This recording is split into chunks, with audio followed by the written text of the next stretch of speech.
Chapter 8, Discovering My Conscious Awareness. The 12 pathways give you a complete solution to every emotional problem in your life.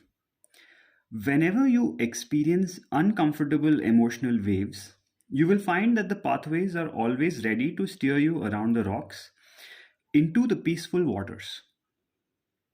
Pathway 10. I am continually calming the restless scanning of my rational mind in order to perceive the finer energies that enable me to unitively merge with everything around me. Whenever our wonderful biocomputers are dominated by our addictions, our consciousness is scattered and harried. Our consciousness is then like a television set that drifts from channel, that turns off when you want to use it, that sometimes won't stay turned off when we wish to sleep, that is subject to fading, that will tune in only to the lower channels. We would not tolerate this type of performance from a television set. But unfortunately, most of us are so accustomed to the poor performance of our minds that we often accept such inefficiency as normal. What is meant when the 10th pathway tells you to calm the restless scanning of your rational mind? As you grow in awareness, you will begin to realize that the activity of your rational mind is generally sparked by your security, sensation, and power motivations. You are trying to hold on to something that you do have, or get something that you don't have, or avoid something you don't want. You discover how your rational mind has become a pawn commanded by your ego to rationalize your security, sensation, and power demands and expectations. You begin to see that many of the clever things your rational mind devises to say to other people just turn out to be separating and alienating responses that keep you out of the us space. As you lessen the heavy load of addictions you have been carrying, your rational mind becomes quieter and quieter, and you begin to increase your insight and perceptiveness. You begin to have a choice that was not available before regarding the things that you say and do. You begin to tune in to the finer energies around you when the precious space on the screen of your consciousness is not occupied by the emergency alarms triggered by your addictive security, sensation, and power models of how the world should be. The living love way enables you to live in this powerful realm of higher consciousness by setting you free from your addictions, goals, expectations that you have unknowingly programmed as essential to your happiness. For the structure and function of your biocomputer are such that this addictive programming triggers your thoughts, ideas, and words in a persistent and dominating way. The cultivation of preference in place of addiction does not keep your rational mind churning and scanning. For preferences are not sought after goals that keep you restless. With preferences, you simply flow along in the nowness of your daily life. Whenever the here and now offers you a choice, you pick the one that most fits in with your preferences, but either way, everything feels alright. Your rational mind is not excited into restless, striving activity. Preferences let you stay in touch with the here and now in your life. They enable your mind to become calmer and calmer until it functions as a powerful, quiet, one pointed, peaceful, effective servant to your consciousness.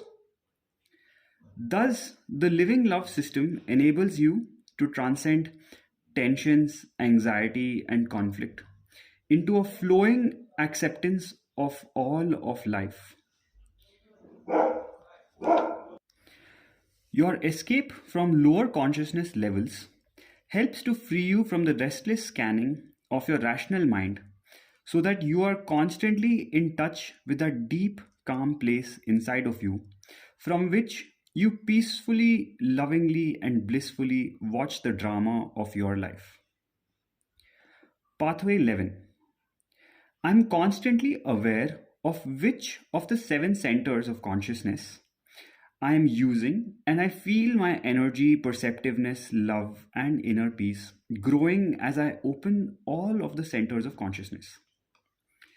The seven centers of consciousness, explained later, consists of the seven step scale that can tell you each moment of your life exactly where you are in your journey towards higher consciousness.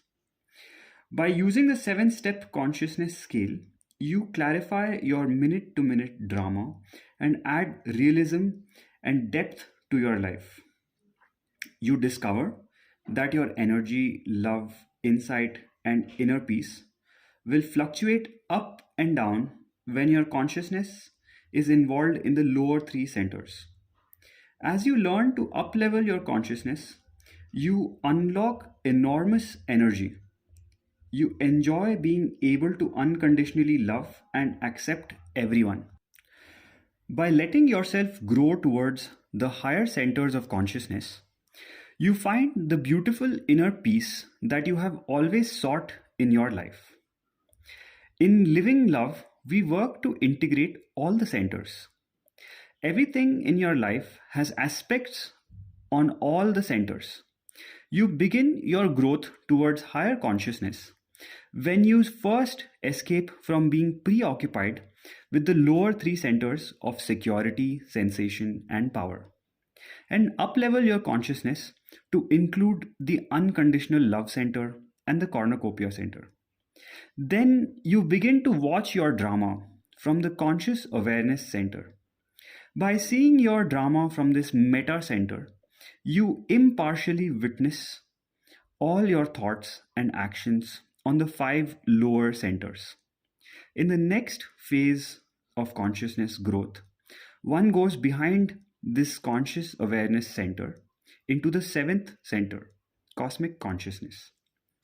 That peaceful place where one has eliminated personal boundaries and has unitively merged with the surrounding world. Pathway 12. I am perceiving everyone, including myself, as an awakening being who is here to claim his or her birthright to the higher consciousness planes of unconditional love and oneness. Everyone you meet, including yourself, has the capacity for clear perception, wisdom, effectiveness, peace, and love. We are equal beings, but unless one has consciously worked towards higher consciousness, this hidden splendor within may be smothered by the addictive games that keep one separated and isolated. It will help us in our journey to higher consciousness as well as being most helpful to others if we regard everyone, including ourselves, as fellow travelers on the road to awakening. We begin to realize that everything we do is either a skillful or unskillful attempt to find love and oneness. Even if someone yells at you or hits you, he is trying to manipulate you so that you can fit the pattern of his addictions and thus permit him to love you in his conditional way. When your ego permits you to see the here and now actions of people with perspective, you realize that there is practically nothing that anyone can do that you have not either done or wanted to do at some time in your life. We're just not that different from each other's. Our egos and our rational minds keep us continually judging other people so as to put them in the wrong and thus give us a supposed advantage. A conscious being simply sees with a compassion that is born of insight and perspective that everyone is on the road to awakening. We learn to love others by accepting and loving ourselves, and vice versa. You realize that in place of the judgmental terms, such as good and bad, that we use to separate ourselves in our consciousness from each other's, The simplest and most helpful ethical standard is to see things as degrees of separateness and oneness. You view the thoughts and actions that separate you on the lower part of the ethical scale. The thoughts and actions which unite you are on the upper part of the scale. Instead of labeling things as good or bad, you simply use your insight to determine to what extent your thoughts or actions separate or unite you in your feeling towards others. That which makes you feel separate tends to keep your life from working effectively, and that which enables you to experience love and unity permits you to harmonize your energy with the energies of the world around you. Whenever you are in doubt about whether to do something or not, just ask yourself whether it makes you feel more separate from people or more loving towards people. When you see how it all is, when you see everything that happens in your life as a moment to moment acting out of the great drama of your addictions, you will realize how you constantly smother the potential that you have within you. Higher consciousness means that you experience a flow of harmony with all of the interacting people and things in the world around you. This permits you to emotionally accept whatever is here and now in your life. Higher consciousness is not a mystical, metaphysical, far out state. It is practical, beautiful state of mind, which is your birthright as a human being.